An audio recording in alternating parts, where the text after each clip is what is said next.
તો કોંગ્રેસના વધુ એક નેતાએ સોશિયલ મીડિયા પર પોસ્ટ કરી છે કવિતા। થરાદથી પૂર્વ ધારાસભ્ય ગુલાબસિંહ રાજપૂતે કરી છે પોસ્ટ। ગુલાબસિંહ રાજપૂતે ટ્વીટ કરી લખ્યું છે કે એક સાંધે ત્યાં 13 તૂટે છે, ભાજપ તારા વળતા પાણી। પ્રજાને તો ખૂબ લૂંટે છે, ભ્રષ્ટાચારીઓને કરી લહાણી। બ્રિજ તૂટ્યા અને પડ્યા ગાબડા, કહો કટકી ક્યાં ક્યાં વેચાણી।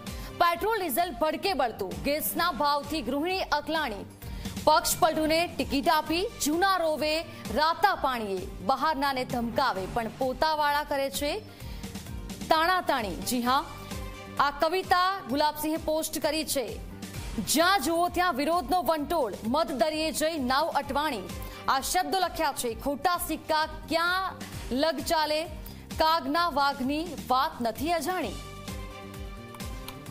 સંવાદદાતા અલ્કેશ રાવ અમારી સાથે ફોનલાઈન પર જોડાયા છે। અલ્કેશ, ગુલાબસિંહ રાજપૂતે જે શબ્દો ટ્વિટર પર લખ્યા છે, કવિતા લખીને ભાજપનો વિરોધ કર્યો છે, શું વધારે વિગતો?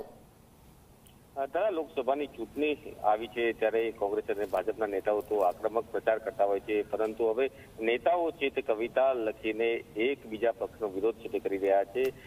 થરાદના પૂર્વ ધારાસભ્ય ગુલાબસિંહ રાજપૂતે પોતાના ટ્વિટર પર કવિતા લખી છે અને આ કવિતા કટાક્ષરૂપી ભાજપ ના માટે લખી છે તો સ્પષ્ટપણે લાગી રહ્યું છે, કારણ કે ગુલાબસિંહ જે રીતે કવિતા લખી છે તેમાં લખી રહ્યા છે કે એક સાંધે ત્યાં 13 તૂટે, ભાજપ તારા વળતા પાણી। પ્રજાને તો ખૂબ લૂંટે, ભ્રષ્ટાચારીઓએ કરી લાણી। એટલે ક્યાંક ને ક્યાંક ગુલાબસિંહ રાજપૂત છે તે હવે નેતામાંથી કવિ બની ગયા છે ને તેમની કવિતા છે તે ભાજપ પર આકરા પ્રહાર માટે લખાણી છે અને આ કવિતા સોશિયલ મીડિયા પર ખૂબ જ વાયરલ થઈ રહી છે અને ભાજપના જે કામો છે તે કામોની પોલ છે તે ગુલાબસિંહ ખોલી રહ્યા હોય તેવા શબ્દો તેમણે આ કવિતાની અંદર વાપર્યા છે ને આ કવિતા સોશિયલ મીડિયા પર હાલ ખૂબ જ ચર્ચાનો વિષય બની છે। જી બિલકુલ, આભાર આપનો તમામ જાણકારી માટે।